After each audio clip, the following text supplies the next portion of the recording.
കർത്താവിൻ്റെ ധന്യമുള്ള നാമത്തിന് മഹത്വമുണ്ടാകുവാനിടയാകട്ടെ. ദൈവത്തിൻ്റെ ദൂത്, പരിശുദ്ധാത്മാവിൻ്റെ ശബ്ദം നമ്മുടെ ഹൃദയത്തിൻ്റെ തലങ്ങളിൽ അസാധാരണമായ വിടുതലിനും ആശ്വാസത്തിനും സമാധാനത്തിനും കാരണമാകത്തക്ക നിലയിൽ പരിശുദ്ധാത്മാവ് അതിശക്തമായി തൊടുന്ന കർത്താവിൻ്റെ ദൂത് ഹൃദയത്തിൽ പതിയുന്ന, ജീവിതത്തെ ധന്യമാക്കുന്ന അനുഗ്രഹിക്കപ്പെട്ട നിമിഷങ്ങളായി മാറുവാൻ ഇടയാകട്ടെ. യേശുവിൻ്റെ നാമത്തിൽ സ്നേഹവന്ദനത്തെ അറിയിക്കുന്നു.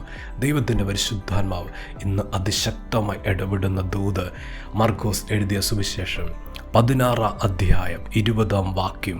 അവർ പുറപ്പെട്ട് എല്ലായിടത്തും പ്രസംഗിച്ചു. കർത്താവ് അവരോട് കൂടെ പ്രവർത്തിച്ചും അവരാൽ നടന്ന അടയാളങ്ങളാൽ വചനത്തെ ഉറപ്പിച്ചു പോന്നു. നമുക്ക് വളരെ പരിചയമുള്ള തിരുവെഴുത്തിൻ്റെ ഭാഗം, ദൈവത്തിൻ്റെ പരിശുദ്ധാത്മാവ് അതിനകത്തുനിന്ന് ആഴമായി തൊടുന്ന വചനത്തിൻ്റെ മർമ്മം ഇതാ: കർത്താവ് അവരോട് കൂടെ പ്രവർത്തിച്ചു.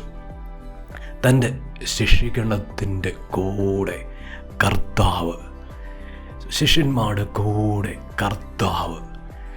കർത്താവ് പ്രവർത്തിച്ചു എന്ന് വചനം വെളിപ്പെടുത്തുക. ഇന്ന് അതിനകത്തുനിന്ന് പരിശുദ്ധാത്മാവ് നമ്മുടെ ഹൃദയത്തിൻ്റെ ആഴമേറിയ തലങ്ങളിലേക്ക് പകരുന്ന കർത്താവിൻ്റെ വചനത്തിൻ്റെ ദൂത്. ദൈവത്തിൻ്റെ വൈതിലെ പല ആവശ്യങ്ങളുടെ മുഖത്താണ് നാം ആയിരിക്കുന്നത്. വേഗത്തിൽ ചില കാര്യങ്ങൾ നടക്കേണ്ടതുണ്ട്. ചില നന്മകൾ കാണുവാൻ ആഗ്രഹിക്കുക. പ്രാർത്ഥിക്കുന്ന വിഷയത്തിന്മേൽ വെളിപ്പെടാൻ പോകുന്ന അത്ഭുതങ്ങളെ നാം നോക്കിയിരിക്കുകയാണ്. പലതും വീക്ഷിച്ചുകൊണ്ടും ദർശിച്ചുകൊണ്ടും ഹൃദയവിചാരങ്ങളിൽ ജീവിതത്തിൻ്റെ സങ്കീർണമായ പ്രശ്നത്തിൻ്റെ നടുവിൽ കൂടെയൊക്കെ ഇപ്പോൾ കടന്നു പോകുന്ന ഒരു സമയവും സാഹചര്യവും പരിശുദ്ധാത്മാവ് വെളിപ്പെടുത്തുന്ന ദൂത് ഇതാ: കർത്താവ് കൂടെ ഉണ്ട്. ദൈവം അവരോട് കൂടെ ഉണ്ട്. ദൈവത്തിൻ്റെ വൈതലേ, എങ്ങനെ നടക്കും, എപ്രകാരം നടക്കും? ഇപ്രകാരമുള്ളൊരു ഭാരം ഹൃദയത്തിൻ്റെ അകത്തളങ്ങളിൽ തേങ്ങുന്നില്ലേ? ആ ഒരു നീറി പുകയുന്ന ഒരു ഹൃദയമായിട്ടല്ലേ ഈ പകലും ഈ ദിവസവും ആയിരിക്കുന്ന ദൈവത്തിൻ്റെ ദൂതിത പ്രവർത്തിക്കുവാൻ കൂടെയിരിക്കുന്നൊരു ദൈവം. കർത്താവ് അവരോട് കൂടെ. ഇന്ന് നന്മകൾ കണ്ടിട്ടില്ല, ഇന്ന് പ്രതിക്രിയകൾ കണ്ടിട്ടില്ല, ഇന്ന് വിടുതൽ കണ്ടിട്ടില്ല. പക്ഷേ ഇന്ന് പരിശുദ്ധാത്മാവിൻ്റെ ശബ്ദവിധ: കർത്താവ് കൂടെയുണ്ട്. ദൈവം കൂടെയുണ്ടെങ്കിൽ നിശ്ചയ പ്രവൃത്തി കണ്ടിരിക്കും. ഏത് അടഞ്ഞതും ആ മേഖലയിൽ തുറക്കുക ശക്തിയുള്ള അധികാരമുള്ള ദൈവത്തിൻ്റെ കരുണയുടെ കരം ദൈവത്തിൻ്റെ വൈതിലെ കൂടെയുണ്ട്. കർത്താവ് കൂടെയുണ്ട്. ഇസ്രായേൽ ജനത്തിന് വാഗ്ദത്തം കൊടുത്ത് പാലും തേനും ഒഴുകുന്ന കനാൽ ദേശത്തേക്ക് അവരെ പുറപ്പെടുവിക്കുമ്പോൾ അവർ തനിച്ചല്ല. അവരുടെ വിചാരങ്ങളും അവരുടെ പ്രവർത്തികളും അവരുടെ ഹൃദയഭാരങ്ങളും മുഴുവൻ തനിച്ച് എന്ന നിലവാരത്തിൽ ആര് സഹായിപ്പാൻ ഇല്ല എന്ന് നിർണയിക്കുന്ന ഒരനുഭവങ്ങൾ കൂടിയായിരുന്നു. എന്നാൽ ദൈവം അവരുടെ കൂടെ, ദൈവ സാന്നിധ്യം അവരുടെ കൂടെ. അവർ അഭിമുഖീകരിച്ചിരിക്കുന്ന പ്രശ്നങ്ങൾ ഏറ്റവും വലുതാണെങ്കിലും അതിൻ്റെ നടുവിൽ ദൈവത്തിൻ്റെ ശക്തി കർത്താവ് കൂടെയുള്ളതുകൊണ്ട് ചെങ്കടൽ വഴിയായി മാറിയില്ലേ? മാറ മധുരമായി തീർന്നില്ലേ?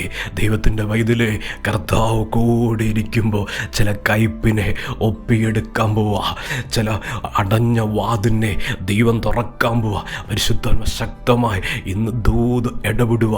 കർത്താവ് കൂടെ ഇരുന്നാ പ്രവർത്തിക്കുന്ന, കർത്താവ് ചേർന്ന് വന്ന് നിന്നാ പ്രവർത്തിക്കുന്ന. ആയിരിക്കുന്ന തലത്തിൽ ഒറ്റയ്ക്കല്ല, ദൈവം കൂടെയുണ്ട്. തുറക്കുവാൻ മതിയായ ദൈവം കൂടെയുണ്ട്. ദൈവത്തിൻ്റെ വൈതിലെ അടഞ്ഞ വാതിൻ്റെ മുമ്പിലാണ് ഇപ്പോൾ നിൽക്കുന്നത്. കൊട്ടി അടയ്ക്കപ്പെട്ട വാതിൻ്റെ മുമ്പിലാണ് ഇപ്പോൾ നിൽക്കുന്നത്. പക്ഷേ അത് തുറക്കുവാൻ അധികാരവും ശക്തിയുള്ള ദൈവം കൂടെയുണ്ട്. ഇപ്പോൾ ആയിരിക്കുന്ന മരുഭൂമിയിൽ ഒറ്റയ്ക്കല്ല, ഇപ്പോൾ ആയിരിക്കുന്ന പ്രതിബന്ധത്തിൻ്റെ നടുവിൽ ഒറ്റയ്ക്കല്ല, ദൈവം കൂടെയുണ്ട്. ആഴമായി വിശ്വസിക്കട്ടെ, കർത്താവ് കൂടെ ഇരിക്കുന്നത് പ്രവർത്തിക്കാനാണ്. ദൈവം കൂടെയിരിക്കുന്നു. സംസാരിക്കാൻ മാത്രമല്ല, ആലോചന പറയാൻ മാത്രമല്ല, ദൈവം കൂടെയിരിക്കുന്നു. പ്രവർത്തിക്കാനാ. ഇന്ന് പരിശുദ്ധാത്മ പറയുന്നു, ദൈവത്തിൻ്റെ പ്രവൃത്തിയുണ്ട്, ദൈവത്തിൻ്റെ മഹത്വത്തിൻ്റെ പ്രവൃത്തിയുണ്ട്.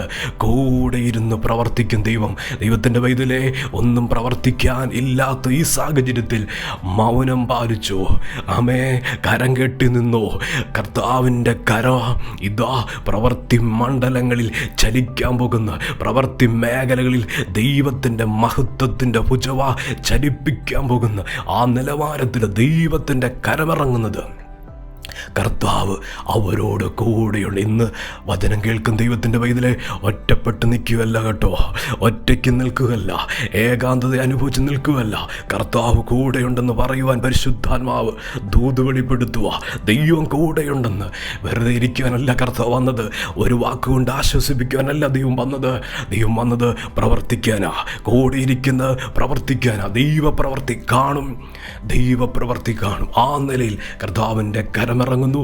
ദൈവത്തിൻ്റെ അതിശയം വെളിപ്പെട്ടു വരാൻ പോകുന്നു. കർത്താവ് സഹായിക്കും. പ്രാർത്ഥിക്കട്ടെ. സ്നേഹവാനായ ദൈവമേ, ഞങ്ങളുടെ സ്വർഗീയ പിതാവേ, വചനം കേൾക്കുന്ന ദൈവമക്കളെ അനുഗ്രഹിച്ച് പ്രാർത്ഥിക്കുന്നു. ഈ വചനം വിടുതലായി തീരട്ടെ, ഈ വചനം ആശ്വാസമായി തീരട്ടെ, ദൈവപ്രവൃത്തിയായി തീരട്ടെ. വചനം കേൾക്കുന്ന ദൈവമക്കളുടെ മേൽ ഇപ്പോൾ തന്നെ ദൈവശക്തി പകരപ്പെടണം, ദൈവിക വിടുതൽ അനുഭവിക്കണം. എല്ലാ തടസ്സത്തെയും മാറ്റുന്ന ദൈവത്തിൻ്റെ ശക്തിയുള്ള കരം ഇറങ്ങുവാൻ പ്രാർത്ഥിക്കുന്നു. ഇപ്പോൾ രോഗത്താൽ ഭാരപ്പെടുന്നവർ ഓർക്കുന്നു കർത്താവേ, അവിടെ മേൽ കർത്താവിൻ്റെ ശക്തി വെളിപ്പെട്ട് വരട്ടെ. അങ്ങയുടെ സൗഖ്യത്തിൻ്റെ കരം നീട്ടുവാൻ പ്രാർത്ഥിക്കൂ. അത്ഭുത വിടുതലിറങ്ങട്ടെ, അത്ഭുത ദൈവ സാന്നിധ്യം ഇറങ്ങട്ടെ, അത്ഭുതകരമായ ദൈവശക്തി ഇപ്പോൾ ശരീരത്തിലേക്ക് വ്യാപരിക്കട്ടെ. എല്ലാ തടസ്സത്തിൻ്റെയും ഇന്ന് തുടച്ചു മാറ്റി ഈ നിമിഷം നീക്കുവാൻ പ്രാർത്ഥിക്കുന്നു. ദൈവത്തിൻ്റെ കൃപ അധികമായി വർദ്ധിക്കുവാൻ പ്രാർത്ഥിക്കുക. ഇപ്പോൾ തന്നെ ദൈവത്തിൻ്റെ സ്നേഹം ജനഹൃദയങ്ങളിലേക്ക് വ്യാപരിക്കട്ടെ. കർത്താവേ, അതിശയങ്ങൾ ചെയ്യണം, അത്ഭുതങ്ങൾ ചെയ്യണമെന്ന് പ്രാർത്ഥിക്കുന്നു. കർത്താവ് അങ്ങനെ ചെയ്യുന്നതിനായി സ്തോത്രം. പ്രാർത്ഥന കേട്ടതിന് നന്ദി. യേശുവിൻ്റെ നാമത്തിൽ തന്നെ. ആമേൻ.